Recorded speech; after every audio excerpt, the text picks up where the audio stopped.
আসসালামু আলাইকুম। আমি Mohammad Ibrahim Howlader, advocate, Bangladesh supreme court. আজকে অত্যন্ত গুরুত্বপূর্ণ একটি বিষয় নিয়ে আলোচনা করব। সেটা হলো পুলিশ গ্রেফতার করলে কি করবেন?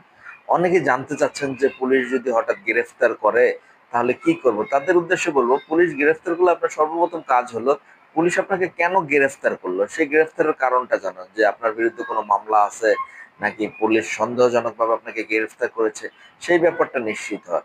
এবং সেই ব্যাপারটা নিশ্চিত হওয়ার পর আপনার পরবর্তী করণীয় হলো আপনার আত্মীয়-স্বজনকে জানানো যে আপনাকে পুলিশ গ্রেফতার করেছে এবং আপনি কোন থানায় আছেন।